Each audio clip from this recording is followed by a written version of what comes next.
Tuan-tuan, puan-puan dimuliakan Allah Subhanahu wa taala. Pertama-tama syukur kita kepada Allah Subhanahu wa taala. Kerana Allah Subhanahu wa taala bagi kita nikmat yang banyak.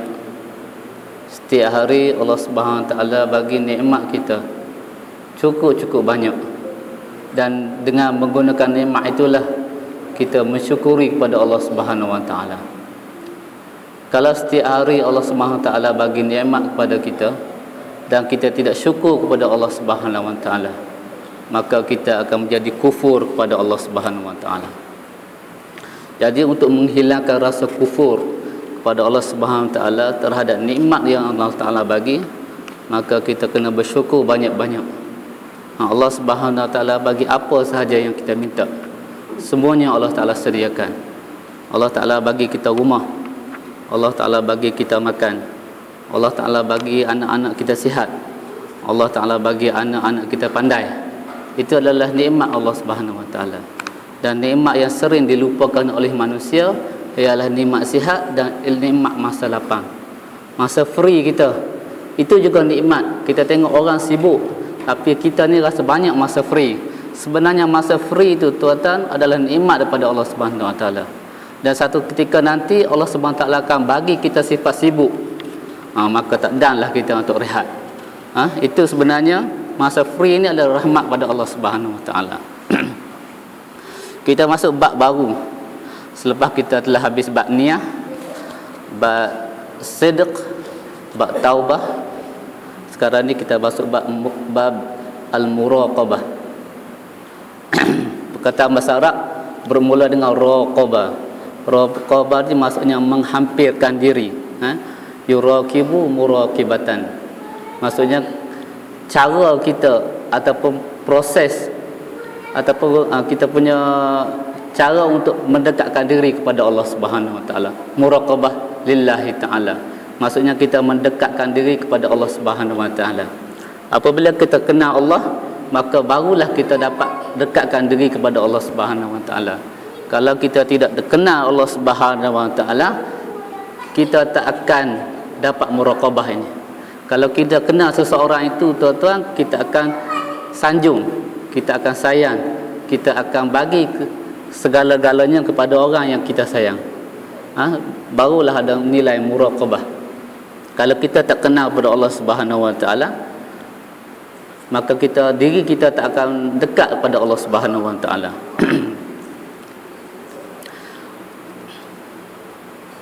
Dan muraqabah ni ada 3 bahagian. Pertama sekali, kita merapatkan diri kita kepada Allah Subhanahu wa taala. Anturaqiballah azza wa jalla. Pertama sekali kita merapatkan diri, menghampirkan diri kita dengan Allah Subhanahu wa taala. Yang kedua, Allah Subhanahu wa taala sebagai raqibun, sebagai pengawas kepada kita. Sebab apa? Sebab perbuatan kita ni akan diawasi oleh Allah Subhanahu wa taala. Kalaulah kita yang anggap perbuatan kita, amalan kita dan i'tiqad kita dihawasi oleh Allah Subhanahu wa taala, maka akan timbullah perasaan muraqabah kepada Allah Subhanahu wa taala. Dalam surah Ahzab, Allah Subhanahu wa taala sebut ayat 52, wa kana Allahu ala kulli syai'in raqiba. Dan Allah Subhanahu wa taala ke atas setiap sesuatu itu Allah beri pengawasan. Allah kawal apa yang ada atas buku bumi ini. Jadi tuan-tuan dibuka Allah Subhanahu wa taala, pengarang ni telah buka cerita bab ni dengan ayat dalam surah Asy-Syu'ara ayat 218 dan 219. 218 ayat yang bunyi allazi yaraka hina taqumu wa taqallubaka fis sajidin. Allazi, dialah yang melihat kamu ketika kamu berdiri. Berdiri di sini maksudnya berdiri pada waktu malam. Kita sembahyang kerana Allah Subhanahu wa taala. Ramai manusia yang Allah Subhanahu wa taala bagi nikmat tidur. Nikmat tidur ni nikmat yang cukup baiklah. Ada orang yang tak boleh tidur, tapi nikmat yang Allah Subhanahu wa taala bagi pada kita ni nikmat tidur. Patah letak je, lena terus, ruyuk terus. Itu nikmat sebenarnya. Dan kita tahu nikmat pada Allah Subhanahu wa taala, tapi kita korbankan nikmat Allah Subhanahu wa taala itu, kita bangun pada waktu malam. Sebab untuk mencari nikmat yang lebih hebat, iaitu kita muraqabah kepada Allah Subhanahu Wa Taala, menghampiri diri ketika manusia lain sedang tidur.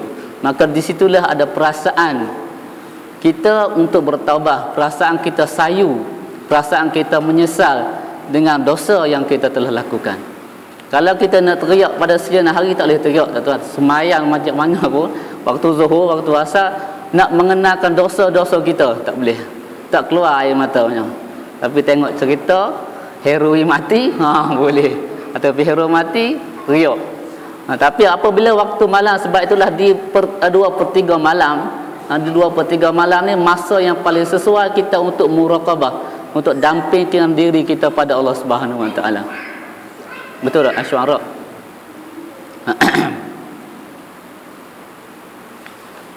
Dan ayat yang kedua, wa taqallubaka fis sajidin, dan Allah Subhanahu Wa Taala melihat pergerakan kamu di kalangan orang-orang yang sujud pada Allah Subhanahu Wa Taala.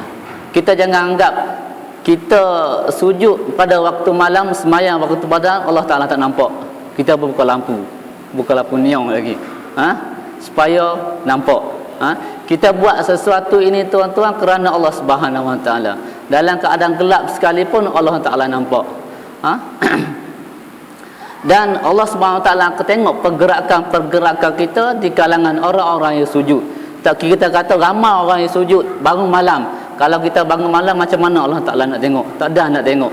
Kita rasa itu i'tiqad kita, i'tiqad yang salah. Sebenarnya tuan-tuan, Allah Subhanahu Wa Taala akan lihat, Allah Subhanahu Wa Taala akan tengok semua manusia, walaupun dalam keadaan gelap, Allah Taala Maha melihat. Dan kita ingat tuan-tuan, setiap perbuatan kita, amalan kita tuan-tuan, walaupun kita rasa benda tu sikit, tapi sebenarnya nilai di sisi Allah Subhanahu Wa Taala. Dan kita kena beza yang mana sunat, yang mana fardu. Kita jangan duk kejar sunat saja, fardu kita tinggal. Fardu kita kena syiarkan, kita kena bagi tahu ke orang lain bahawa kita menunaikan perintah Allah Subhanahu Wa Taala. Jom kita pergi sembahyang zuhur. Itu perintah Allah Subhanahu Wa Taala, kena bagi tahu. Sebab itulah disyaratkan azan. Azan kalau boleh dengar. Dengar, semua akan dengar. Kalau boleh speaker ni semua kamu kena dengar. Kalau kita dengar tak main baik, itu ada dia dengan Allah Subhanahu Wa Taala.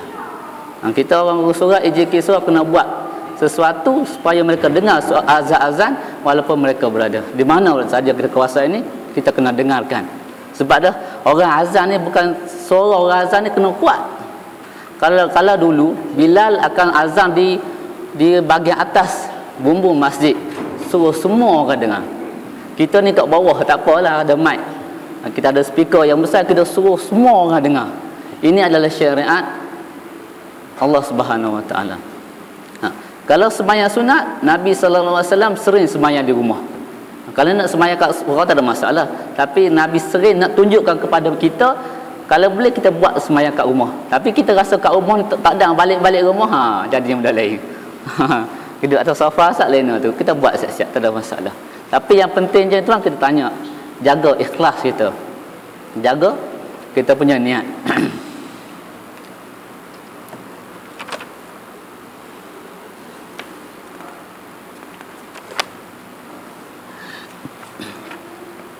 Jadi tuan-tuan, ayat yang kedua pengarang ni sebut, dia bawa ayat sebelum buat hadis Nabi sallallahu alaihi wasallam, hadis yang ke-60, wa huwa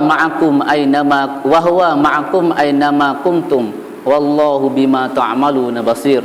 Surah Al-Hadid ayat 4. Cek kata betul. Dan dialah bersama-sama kamu di mana kamu berada, dan dialah yang maha mengetahui apa yang kamu buat. Wallahu bima ta'malun, dan Allah dengan apa yang kamu buat, Allah tengok. Gitu terjemahan dia. Tapi kalau terjemahan penuh, Allah mengetahui, Allah maha melihat. Basirun tu melihat apa yang kamu kerjakan. Jadi tuan-tuan, demikian Allah Subhanahu Wa Taala nak bagi tahu tuan-tuan, wa huwa ma'akum. Ma'a tu bersama-sama. Maksudnya Allah ni bersama-sama kita di mana kita berada. Sebab itulah ulama-ulama dia punya beza pendapat. Ada setengah Allah Subhanahu Wa Taala turun bersama-sama rahmatnya di mana orang-orang Islam berada. Di mana kita berada, selagi kita melakukan amal soleh, di situlah Allah Subhanahu Wa Taala akan berada dengan kita.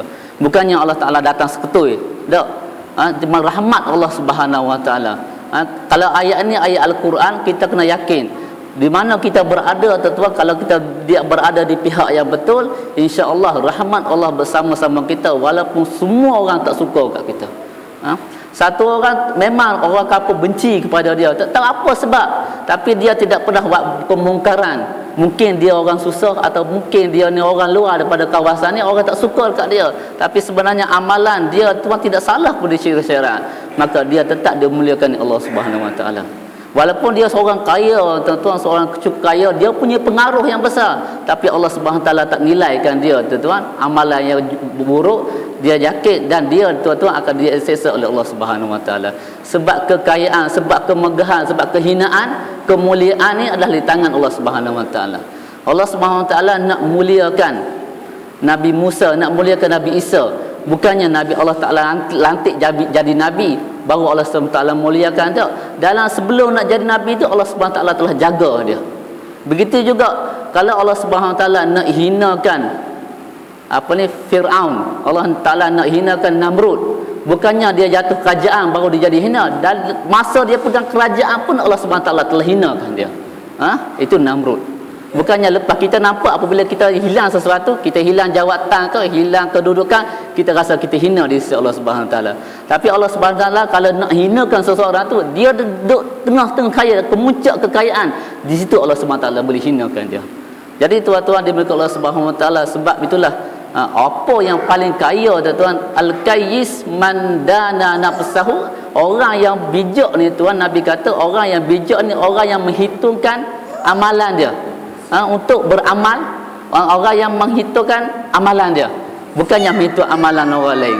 Itu orang yang cerdik, Nabi kata. Jadi tuan-tuan dimiliki Allah Subhanahu Wa Taala. Dan ayat ini kata, dan ayat ini wa huwa ma'akum aina ma kuntum, ni ulama telah bahas, adakah Allah Taala tu datang sekaligus ketul ataupun macam mana? Itu ulama-ulama tauhid telah bahaskan. Tapi Allah Subhanahu Wa Taala, kita kena ingat, tuan, perkara yang ghaib ni jangan kita bahas terlalu sangat. Kita terima dengan seadanya.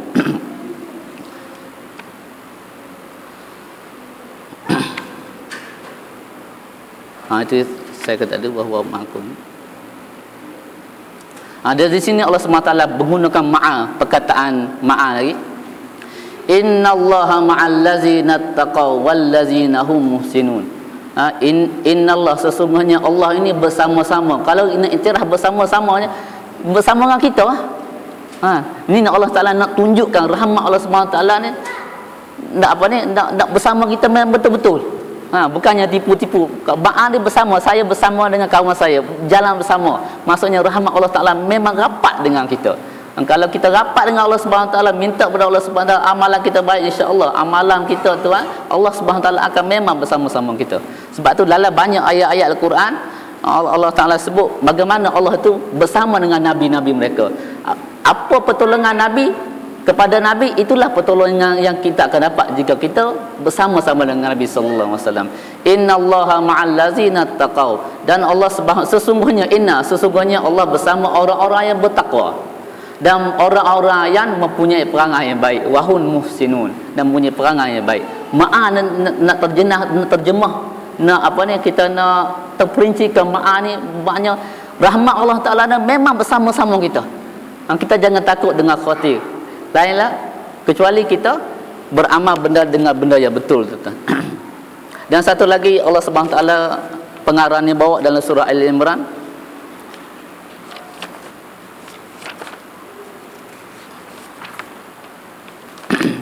Innallaha la yakhfa 'alaihi syai'un. Dan sebenarnya saya tulis satu-satu apa yang berada dalam Riyadhus Shalihin. Kalau tuan-tuan tak ada kitab Riyadhus Shalihin, tengok kat sini pun saya dah tulis satu-satu apa yang pengarang baca, supaya tuan-tuan nampak apa yang ulama bahaskan dalam Riyadhus Shalihin. Dan sebelum berbincang dengan hadis, ayat yang ketiga, innallaha la yakhfa 'alaihi syai'un fil ardi wala fis sama. Sesungguhnya Allah Subhanahu Wa Taala tu tidak tersembunyi sesuatu daripada pengetahuannya di langit dan di bumi. Kalau kita tak belajar bahasa Arab, kita rasa benda ni terbalik. Maknanya macam ni, Allah Subhanahu Wa Taala tahu semua. Lebih kurang apa yang berada di langit dan apa yang ada di bumi. Kita dah dengar dah biasa ni, tapi tekad kita rasa Allah Taala, kita tahu dan kita yakin Allah Subhanahu Taala tu memang tahu segala-galanya apa yang berlaku dan tahu apa niat kita. Tapi masih lagi, kenapa masih lagi manusia ramai buat benda yang tidak betul? Sebab apa? Sebab dia yakin dengan percaya ni lain. Percaya, saya percaya kan. Percaya tak sama dengan yakin dengan iktisad. Yang kita punya i'tiqad dalam hati, yakin betul-betul Allah Subhanahu Taala melihat, Allah Subhanahu Taala mendengar, Allah Subhanahu tengok apa sahaja. Apabila kita ada i'tiqad benda ni betul tuan, sebab itulah hati kita akan rasa susah untuk menipu orang. Hati kita akan rasa gelisah apabila kita ambil benda orang, walaupun benda tu kecil. Kadang-kadang kita kata benda tu tak apa, orang tanah tanam ketanaman kita ambil tak apa, ni wakafnya. Kita tak, padahal kita tak ada benda kata putih benda tu, tapi kita rasa orang atau orang awam kita ambil je lah, tidak ada rasa. Kalau kita jumpa duit kupang macam mana tuan? Ambil ke tak ambil? Kita di situlah iman kita nak lila. Kita belajar iman, tapi nak praktikal iman kat mana? Antara orang keluarga kita datang ramai, tiba-tiba azan duk dengar ni. Di mana di mana iman kita? Adakah kita nak mendahulukan keluarga atau mendahulukan Allah Subhanahu Wa Taala? Jadi itu tuan-tuan, iman apa? Ilmu yang kita ada. Innallaha la yakhfa, Allah Subhanahu Wa Taala tidak tersembunyi sesuatu je dari pengetahuannya, sama ada di langit dan di bumi. Dan dalam ayat yang lain ada. Ini ayat lain dari surah Al-An'am. Saya tak ada nak terjemah. Yang sesungguhnya di sisi Allah Subhanahu Wa Taala adalah kunci alam-alam ghaib. La ya'lamuha illahu, tidak ada seorang pun yang mengetahui perkara-perkara ghaib kecuali Allah Subhanahu Wa Taala. Ini i'tiqad. Wa ya'lamu ma fil barri wal bahri. Allah Subhanahu Wa Taala tahu apa yang ada di darat dan apa yang ada di laut. Kita tengok apa yang ulama kata. Wa ma tasqutu min waraqatin illa ya'lamuha. Dan tidak ada satu kertas daun yang kering pun yang jatuh kecuali dalam pengetahuan Allah Subhanahu Wa Taala. Wala habbatin fi zulumatil ardi, walaupun dan tidak biji yang kecil yang jatuh yang bergerak dalam bumi yang gelap, yang hitam yang gelap ni Allah Taala tahu juga. Pergerakan zarah, pasir-pasir di lautan Allah Taala semua tahu. Wala ratbin, dan juga dalam keadaan kering ataupun basah, illa fi kitabim mubin, kecualinya telah ditulis pergerakan-pergerakan tersebut. Maksudnya Allah Taala tahu apa yang berlaku. Perkara kecil tuan-tuan yang di lautan, di bumi yang dalam, Allah Taala tahu. Di hati manusia lagi Allah Taala tahu. Jadi tuan-tuan demikian Allah Subhanahu Wa Taala i'tiqad. Ini perlukan iman. Kita belajar tauhid, kita belajar tauhid rububiyah. Bahawa Allah Subhanahu Wa Taala benar berkuasa, bahawa Allah Subhanahu Wa Taala melihat. Sekarang praktikalnya di mana tuan-tuan? Praktikalnya apabila kita berjumpa dengan satu masalah, di situlah kita nak cek iman kita. Adakah betul-betul iman kita kepada Allah Subhanahu Wa Taala atau sebaliknya? Kadang-kadang anak Allah Subhanahu Wa Taala bagi kita Allah Subhanahu Wa Taala uji kita dengan anak kita. Anak kita ni sakit, macam-macam buat. Pergi hospital kata tak sembuh, tak ada penyakit, memang sihat, tapi anak kita sakit. Maka tu kita tak fikirlah benda lain, makhluk halus pula, jin, setan apa. Sekarang ni iman kita nak pergi jumpa ketuk bomoh ke nak buat macam mana dengan anak kita? Tu dia. Kalau kita tahu iman yang lemah, padahal dalam Quran tu Allah Taala sebut dah, kalau nak lindungkan diri kita daripada keluarga kita daripada jin hasutan, kita baca ayat kursi dan surah jin kan, di belakang surah ini, di belakang surah jin, itu pengubatnya. Jangan baca sekali. Anak kita sakit baca sekali, tak jadi. Kita kena amal masa kita sihat, kita kena amal. Begitu juga doa kita nak sembuh sakit, doa kita untuk berburu rezeki, bukan masa kita susah. Masalah ni masa kita senang, kita kena doa. Sebab apa? Di masa susah nanti apabila kita doa, maka Allah Subhanahu Wa Taala kata, malaikat kata doa ni pernah aku dengar masa dulu. Kita senang tak pernah doa, tiba-tiba sakit. Ni suara siapa ni nak mengadu mengata Allah Subhanahu Wa Taala, dulu saya tak pernah dengar apa doa ni. Itulah tuan-tuan istiqamah.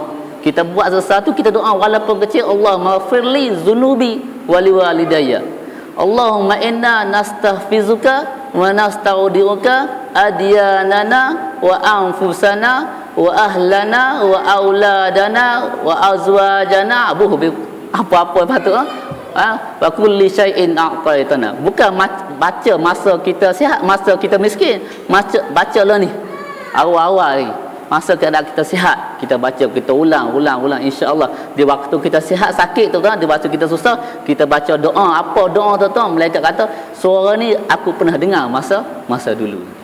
Maka Allah Subhanahu taala akan insya-Allah bab benda ni mengintiqad, yakin. Kalau kita tidak yakin tuan-tuan, baca doa apa pun tak akan jadi. Dan satu lagi tuan-tuan, pengarang yang bawa cerita inna rabbaka labil mirsad. Sesungguhnya Allah Subhanahu taala ni Tuhan kamu yang amat mengawasi. Cerita ni berlaku dalam kisah Allah Taala sebut dalam kaum Ad dalam surah Al-Fajr ayat 8. Ayat 8, 9, 10, 11 sampai 13. Dalam Facebook. Tak tahulah ayat tu. Allah Taala cerita di akhir ayat tu Allah Taala sebut inna rabbaka labil mirsad. Iramazatil imad allati lam yuhlaq misluha fil bilad wa samud allazina jabu sakhra bil wad. Sampai ayat ini berkaitan dengan kaum Samud dan kaum Ad dan juga Firaun. Allah Taala telah binasakan ketiga-tiga pihak ni, dan Allah Subhanahu sebut sekali inna rabbaka labil mirsad. Dan sesungguhnya Tuhan kamulah, Allah lah yang mengawasi, yang melihat apa yang mereka telah buat. Kalau kaum Samud, kaum Ad, dia telah menciptakan bangunan-bangunan yang tinggi. Kalau kaum Samud, dia telah membuat rumah dalam gua. Dan wa fir'aun nazil autad, dan Firaun ni membuat tarau atau membuat kebinasaan di muka bumi. Tiga pihak ni tuan-tuan Allah Subhanahu telah musnahkan, dan Allah Subhanahu taala kata tiga-tiga pihak ni adalah dalam pengawasan Allah Subhanahu wa taala. Walaupun Allah Taala benci, Allah tengok apa yang mereka buat, dan di situ tuan-tuan Allah Subhanahu taala binasakan mereka. Jadi tuan-tuan dimuliakan Allah Subhanahu taala, ada satu lagi, ya'lamu kha'inatal a'yuni wa ma tukhfis sudur. Ini berkaitan dengan muraqabah. Allah Subhanahu wa taala tahu mata-mata yang jahat. Kha'inatan ni jahat. A'yunin mata-mata yang jahat. Mata yang tengok orang, dia tengok dia tengok orang dengan perasaan macam mana. Ada orang tengok orang keling, atau tengok orang dengan perasaan cemburu pun ada. Ada tengok manusia tengok orang lain dengan keadaan dengan kasih sayang pun ada. Sebab tu Allah Subhanahu sebut mata ni, ayuni ni, mata-mata ni maksudnya banyak jenis mata yang tidak berfaedah, yang tidak boleh merosakkan. Ya'lamu, Allah SWT tahu di sebalik kelingan mata manusia itu wa ma tukhfi sudur, dan apa yang berada di dalam dada, yakni hati. Nabi Allah Taala tahu hati manusia ni, benci kepada siapa, duk kata ke orang dalam hati ni, ini adalah dosa, dan Allah Taala tahu. Sebab itulah tuan-tuan, masalah hati ni macam mana kita nak selesaikan? Masalah hati ni Allah Taala kata masalah hati ni kita kena istighfar banyak-banyak. Perbuatan kita jalan, sebab tu Nabi sallallahu alaihi wasallam dalam satu majlis Nabi istighfar lebih sehari paling kurang 100 kali. Sebab apa? Sebab dalam hati kita tengok, oh lawa perempuan tu naik motor tu seksinya. Sebenarnya walaupun kita tak kata dengan mulut, tapi kita kata dengan hati, itu menjadi kesan pada hati kita. Sebab itulah astaghfirullahalazim. Kita tengok orang yang ada tabiat macam ni, ada orang tua orang tabiat astaghfirullahalazim. Tiba-tiba dia tersentak astaghfirullahalazim. Kita seronok dengar dia punya ucapan tu. Seolah-olah dia minta istighfar setiap hari. Setiap perbuatan dia minta istighfar.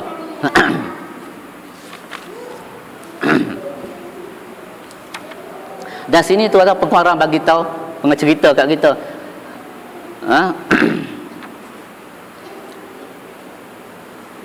Dan Allah Taala cerita lagi, afalam yasiru fil ardi fatakuna lahum qulubun ya'qiluna biha. Apakah kamu tidak berjalan di muka bumi ini dan kamu gunakan hati-hati kamu untuk melihat kebesaran Allah Subhanahu wa taala. Dan hati juga Allah Taala sebut fa innaha la ta'mal absar walakinna ta'mal qulub allati fis sudur. Sebenarnya pandangan manusia ni tidak buta, yang butanya lah hati. Pandangan manusia ni tidak buta. Allah Taala sebut surah Al-Hajj ayat 4. Ayat Hajj, surah Al-Hajj ayat 46, bukan 4. Fa innaha la ta'mal absar, Allah kata hati mata manusia ni memang tidak buta. Yang buta adalah hati yang ada dalam dada. Dan Allah Taala sebut lagi. Dan di sini wama tukhfi sudur, apa yang disembunyikan dalam dada dimaksud dalam hati. Sebab hati manusia kalau masuk hati yang gelap, hati yang tidak dapat menilai kebesaran Allah Subhanahu wa taala. Ala wa inna fil jasadi mudghah. Dalam jasad manusia ada satu ketulan darah. Wa iza sulihat, apabila ketulan darah ini bersih, elok, sihat, maka suluhal jasadu kulluh, maka badan manusia akan jadi sihat. Wa in fasada, jika sekiranya ketulan batu, ketulan daging dalam badan manusia itu rosak, maka badan manusia akan rosak. Nabi kata ala wahyal qalb, benda yang seketul dalam hati manusia itu adalah hati. Kalau hati rosak, tuan-tuan, semua badan kita akan rosak, walaupun kita tak ada kerja mani. Hati kita rosak, tuan-tuan, badan kita akan rosak.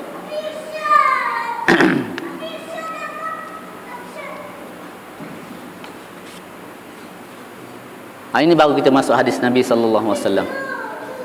Hadis pada Umar.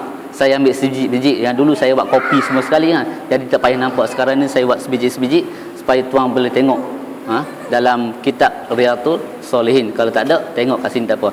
An Umar bin Al-Khattab radhiyallahu anhu. Kadang-kadang saya berbaris, kadang-kadang tak berbuh, tak ada nak taik. Payah sangat tulis Arab ni. Daripada Umar bin Al-Khattab radhiyallahu anhu, seorang sahabat Nabi sallallahu alaihi wasallam, sahabat dekat Nabi. Dia jadi apa? Bapa mertua Nabi kan. Nabi kahwin dengan anak Umar, ada seorang kan. Tapi kalau nak kata bapa mertua, adik ipar, tapi perkataan sahabat lagi dekat. Sebab itu Nabi sallallahu alaihi wasallam, walaupun kita tahu pertalian Umar dengan Nabi ni macam mana, dia Nabi ni menantu dia lah. Tapi dalam kitab-kitab ataupun Nabi tak panggil dia punya bapa mertua, dia panggil sahabat. Perkataan sahabat ni memang cukup dekat. Dan sahabat Nabi sallallahu alaihi wasallam, dia akan bagi segala apa yang ada kepada Nabi sallallahu alaihi wasallam. Dan apa yang Nabi buat, Ibnu Umar, anak dia ni, Abdullah bin Umar, anak dia Abdullah bin Umar ni, dia akan tiru apa perbuatan Nabi. Orang tengok Ibnu Umar ni nak beza dengan Nabi payah. Sebab perbuatan Nabi, Ibnu Umar akan buat sama. Itu kelebihan anak dia. Walaupun pada zaman remaja, pada zaman Umar masih muda, kita pernah dengar cerita dia tanam anak dia kan, dalam keadaan yang hidup supaya macam dalam surah Allah. Apabila Umar mendengar dia dapat anak perempuan, maka wajah dia akan menjadi gelap, menjadi Allah Taala gambarkan menjadi fahuwa wajhu macam mana, Allahumma salli ala sayyidina Muhammad, maka muka dia akan menjadi gelap, hitam, marah, cukup marah, cukup malu apabila dia mendengar dia dapat anak perempuan, Umar Al-Khattab. Allah Taala sebut kisah dia bagaimana masa dia kuat, dia sanggup bunuh anak dia sendiri. Kerana apa? Kerana untuk menutup malu dia apabila dengar dapat anak perempuan. Tapi apabila dia masuk Islam, dia kata Islamlah yang memuliakan kami. Islamlah yang memuliakan. Kalau tidak ada Islam, kita tidak akan mulia. Itu dia kata. An Ibnu Umar bin Khattab radhiyallahu anhu qala, daripada Ibnu Umar, daripada Umar, bukan Ibnu Umar, daripada Umar Al-Khattab radhiyallahu anhu berkata, bainama nahnu inda Rasulillah sallallahu alaihi wasallam zatal yaum. Ketika kami duk sembang dengan Nabi sallallahu alaihi wasallam, kami bersama-sama Nabi sallallahu alaihi wasallam. Kami bersama Nabi. Nabi sallallahu alaihi wasallam pada suatu hari.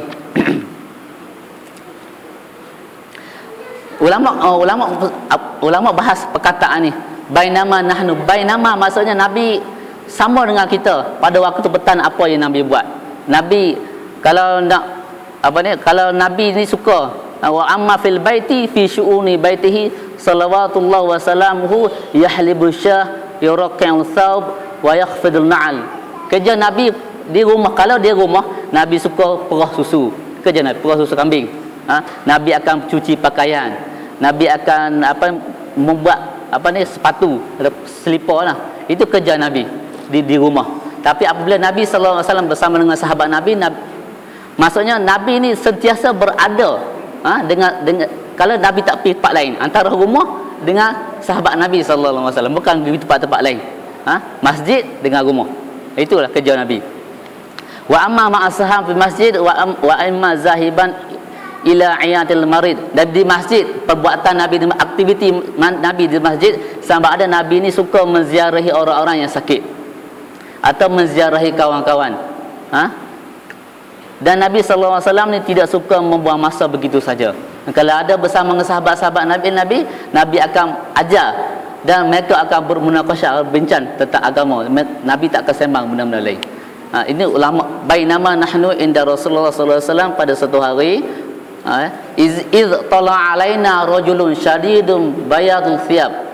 Muncul tiba-tiba, itu perkataan itu, tiba-tiba muncul kepada kami seorang lelaki yang berpakaian cukup putih, warna putih, tapi putih bersih. Baju dia, pakai jubah dia, baju bersih. Umar kata, Umar cerita, bagi tahu kepada kita, apabila timbulnya muncul keadaan seorang lelaki yang pakaian cukup putih, syadidun sawadu sya'ri, rambutnya hitam, cukup hitam, sama ada dia tak sebut, sama ada di sini dia pakai serban ke, dia pakai kopiah ke. Mungkin Nabi sahabat tengok keadaan sini, adapun memang orang lelaki tadi tak pakai kopiah ke, tak pakai serban ke, kan. Nabi nampak rambut dia cukup hitam. La yura alaihi asarun safar, dan tidak ada tanda-tanda dia tu musafir. Kalau musafir ni di pada pasir, debu kan bang. Tapi memang orang lelaki ni memang tak ada debu pun di muka dia.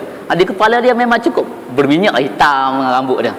Umar cerita pada kita, tidak ada kesan musafir. Maksudnya tidak ada debu lah di pada badannya. La ya'rif wa la ya'rifuhu minna ahadun. Kami, seorang daripada kami tak tahu siapa dia.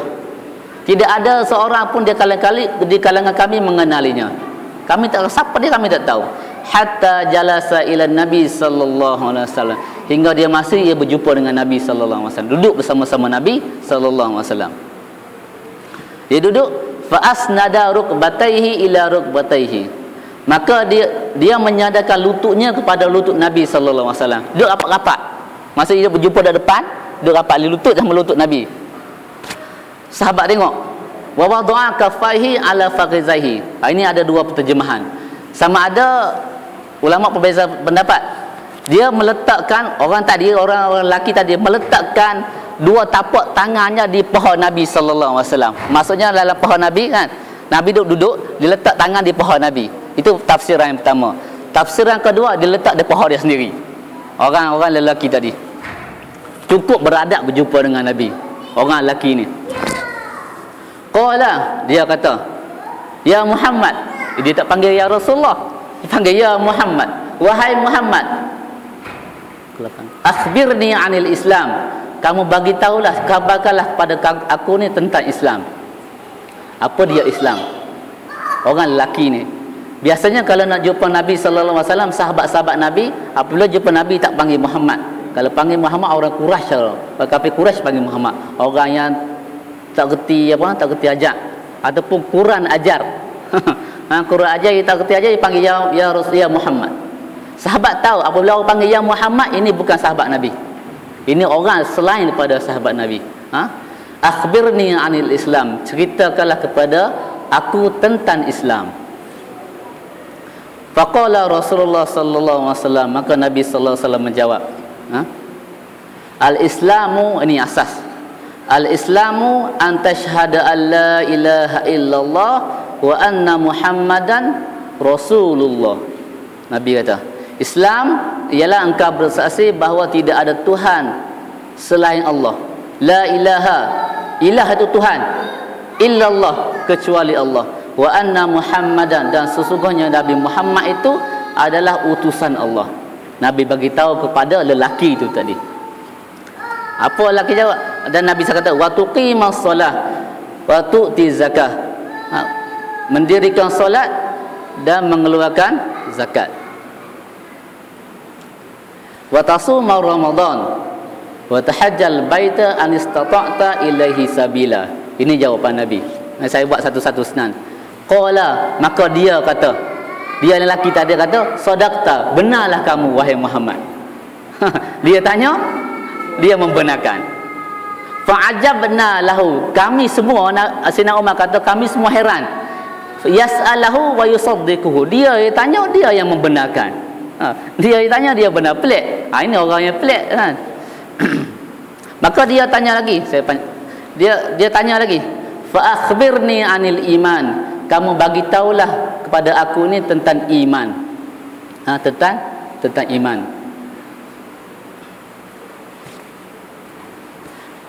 Nabi kata antu'mina billah wa malaikatihi wa kutubihi wa rusuli. Ini asas dalam Islam. Sepatutnya anak-anak kita darjah 1 ataupun nak mula betapa sekolah, kita hafal hadis ni.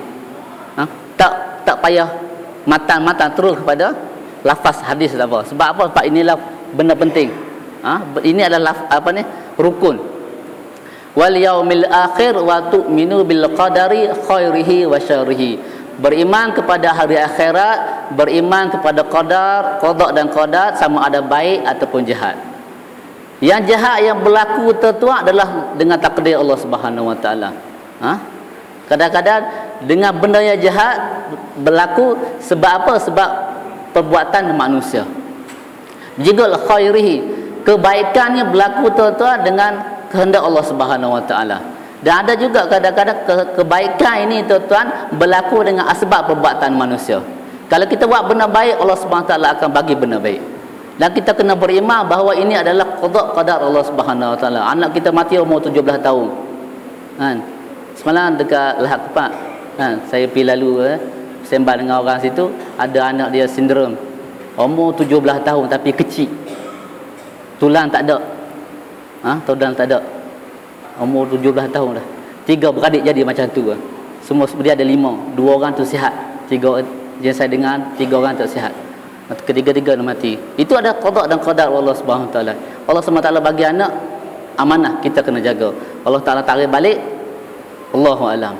Kita kena redha apa yang berlaku. Sebab itulah kalau kita beriman qada dan qadar ni, kita rasa apa yang kehilangan, kita tak rasa sedih.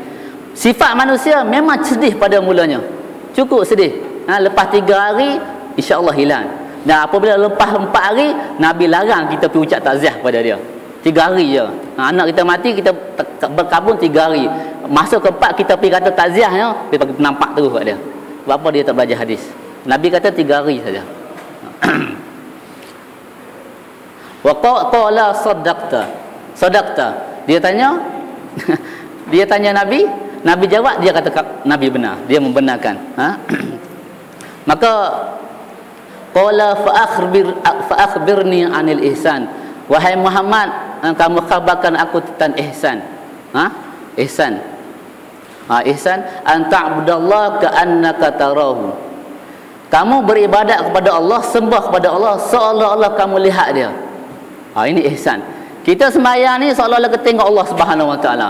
Baru dapat kata ihsan. Fa illam yakun, jika kita tak dapat tengok Allah Subhanahu Wa Taala, kita kena yakin fa innahu yaraka, dan sesungguhnya Allah Subhanahu Wa Taala melihat kita. Ini ihsan. Dalam periksa SPM ada huraikan makna ihsan. Tulis yang ni Ustaz syarah sendiri kadang-kadang. Kita itu kata ihsan. Kita sembah Allah Subhanahu Wa Taala seolah-olah kita tengok Allah Subhanahu Wa Taala ada kat depan. Kalau tak dapat tahap tu, kita kena yakin Allah Subhanahu Wa Taala tengok kita. Barulah ibadat kita berkualiti. Kita baca sambil-sambil apa ni? Malas kita ambil sembahyang, Allah sembahyang kok mana atau pusing merata pusing. Itulah solat yang beri kesan buruk kepada kita. Sepatutnya inna solata tanha anil fahsya'i wal munkar. Kenapa Allah Ta'ala kata sembahyang ni boleh menyelesaikan, boleh mencegah kamu daripada fahsya dan munkar. Tapi masih lagi buat jahat, bermakna sembahyang kita tak ada kesan. KPI sembahyang kita tak laku. Allah Ta'ala kata inna salata tanha 'anil fahsya'i wal munkar. Sembahyang ni boleh mencegah daripada perbuatan fahsya dan munkar. Tapi kita masih lagi duk kata ke orang, bermakna sembahyang kita tak ada kualiti. Sembahyang kita tak sama dengan sahabat-sahabat Nabi. Nabi sallallahu alaihi wasallam, sahabat Nabi, sahabiah ni sahabat perempuan, jumpa dengan Nabi apa ni? Sahabat Nabi jumpa, Nabi kata kuda dia mati. Nabi sallallahu alaihi wasallam kata selesaikan masalah pun dengan sembahyang. Dia minta kepada Allah SWT kuda tu boleh hidup balik. Perkara biasa pada masa dulu. Kalau saya buat sini kambing mati kat depan tu, saya sembahyang minta doa, kambing naik, kambing jadi hidup, riuh satu kampung. Sebab apa? Perkara tu sebenarnya tak suka untuk diterima akal. Tapi pada masa dulu, sahabat-sahabat Nabi apabila sembahyang istisqa, Nabi kumpul padang yang luar, minta sebelum habis salam ni hujan dah turun dah. Itu sahabat Nabi, kualiti sembahyang mereka. Kita lah ni kalau sembahyang hujan turun pelik. Pelik. Sebab apa tak pernah berlaku? Tak pernah berlaku. Masuk dalam Facebook merata. Dia sebut. Benda tu jarang-jarang berlaku. Sebab apa? Sebab sembahyang kita, sembahyang tidak ada kualiti. Kalau sembahyang ada kualiti, insya-Allah apa yang kita nak Allah Taala bagi. Yakinlah dengan sembahyang. Tapi sembahyang kita macam mana tu, kadang-kadang lupa rakaat. Lupa rakaat tarawih ni dua ke satu. Apa gitu. Satu rupanya lupa. Tak kira siapa tu lupa. Dia ingat benda lain. Duk angkat takbir Allah, lupa tutup gas dekat dapur. Sudah tutup. Padahal tutup dah. Syaitan lah. Sebab itulah kena galakkan baca Pak Kul a'udzu birabbin nas, malikin nas, ilahin nas, min syarril waswasil khannas, allazi yuwaswisu fi sudurin nas minal jin. Itu. Waswas yang ada bagi kita adalah minal jin, daripada jin, nanti wanas dan juga manusia. Sikit lagi. Qala fa akhbirni anis saah. Orang lelaki tu kata, wahai Rasulullah, wahai Muhammad, khabarkan aku tentang hari kiamat.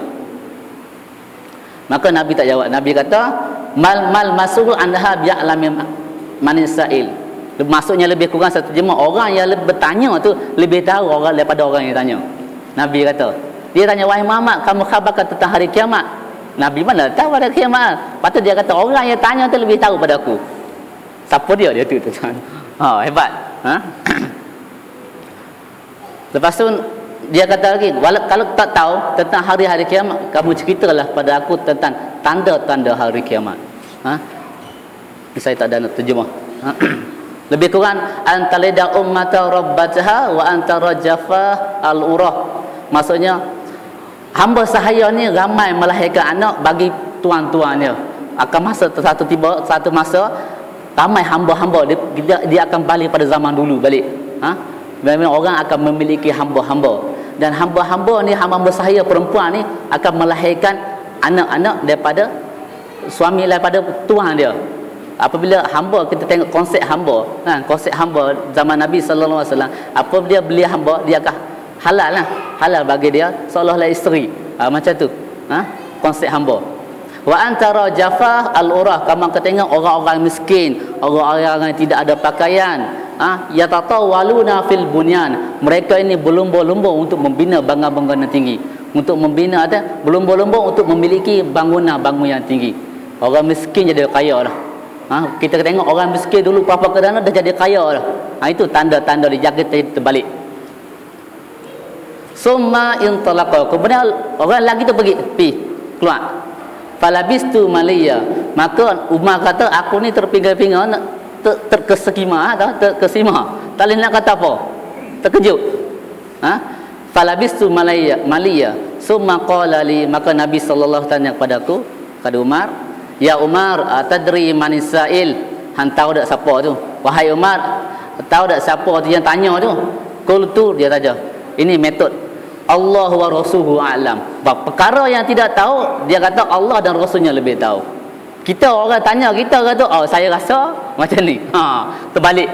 Saya rasa kita punya PM bagi bajet nanti, kita buat spekulasi sendiri. Tapi Nabi sahabat-sahabat Nabi apa benda-benda yang tak pasti, dia kata Allahu a'lam.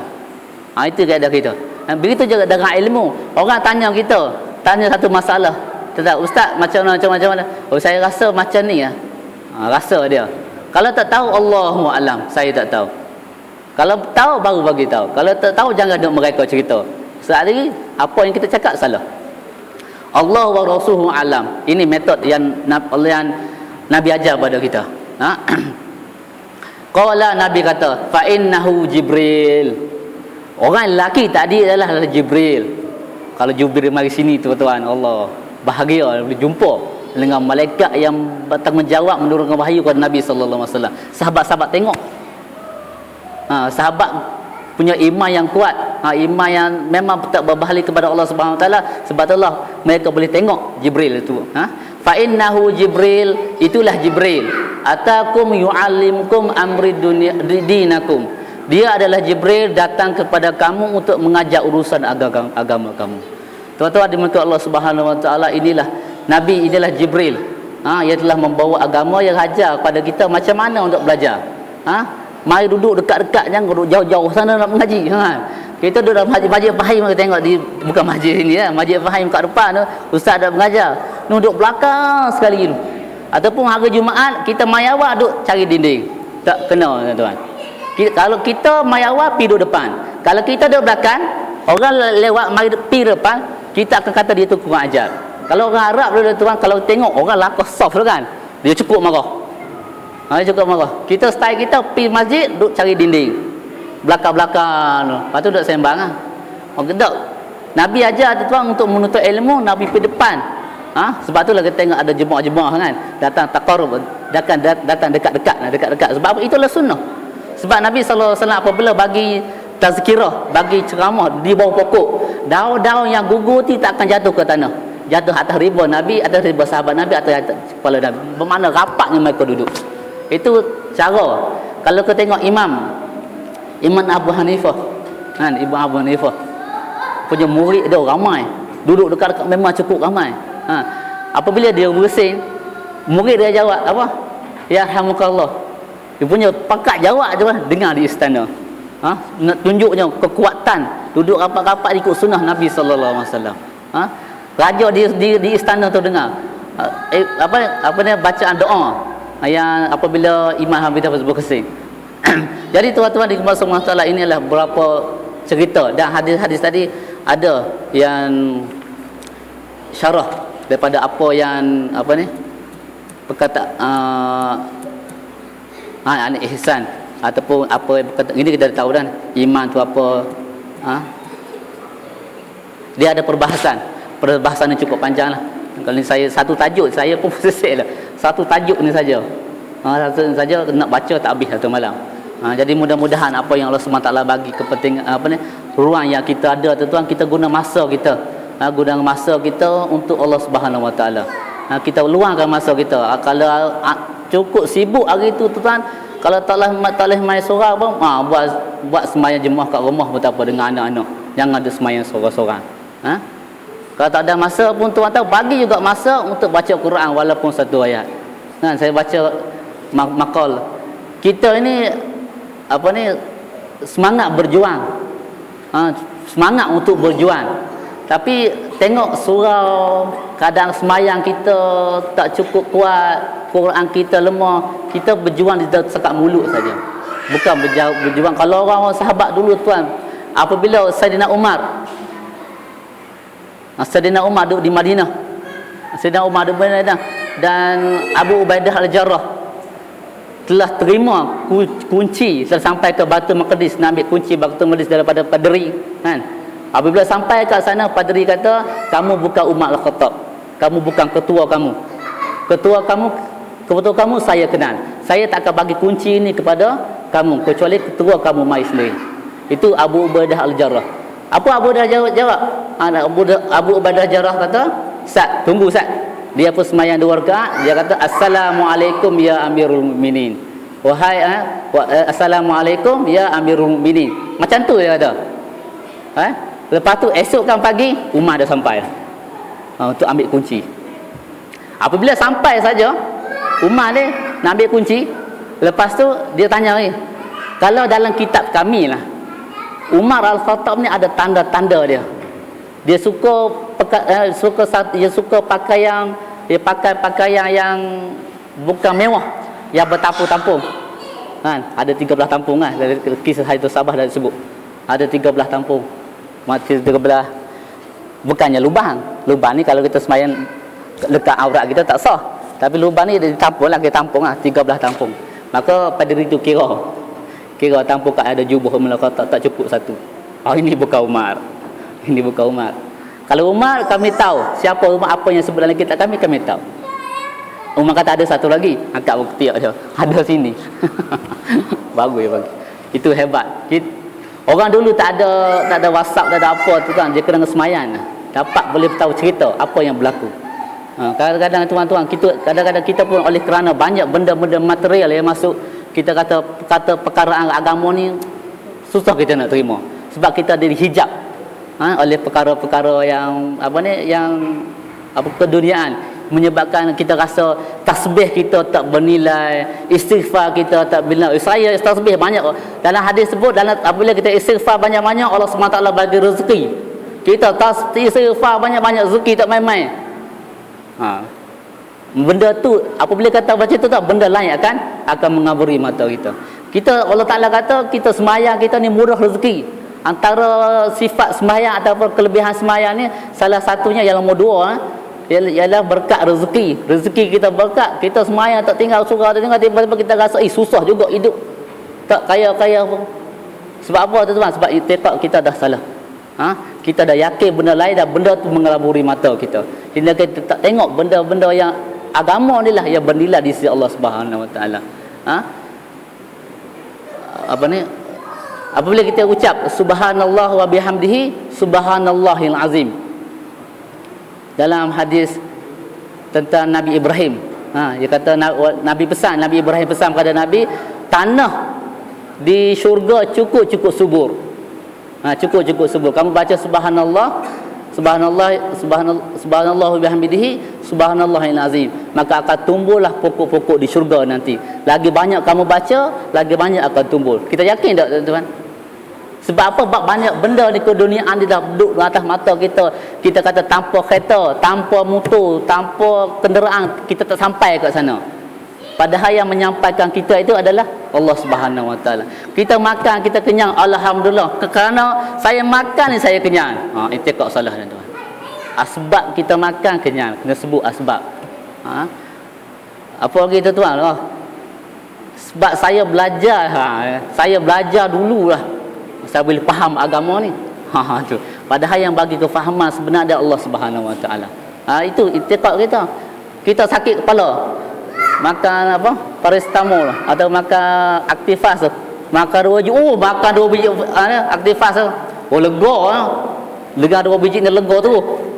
Berarti kita tak kaitkan dengan Allah Subhanahu Wa Taala. Alhamdulillah dengan asbab ni Allah Taala bagi kita sihat.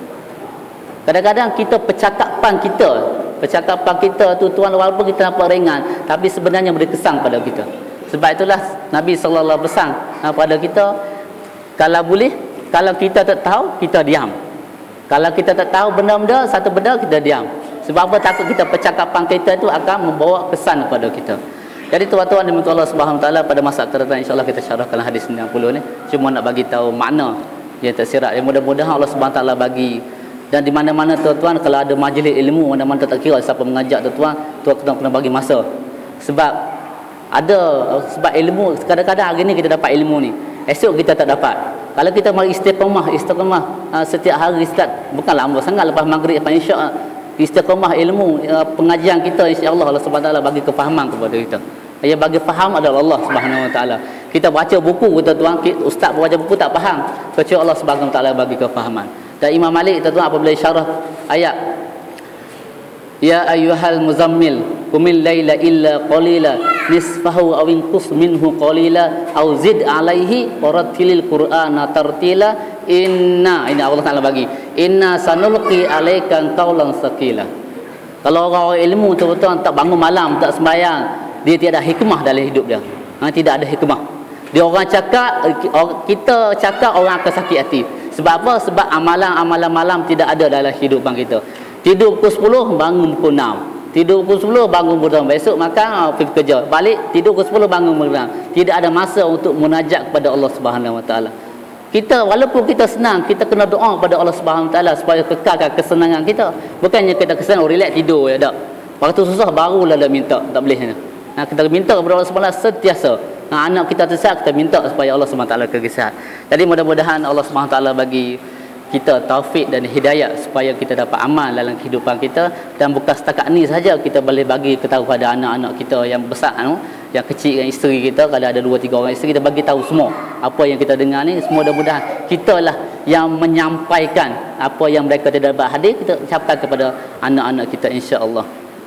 Jadi kita tangguh majlis kita ni dengan tasbih kafarah dan salatul asr.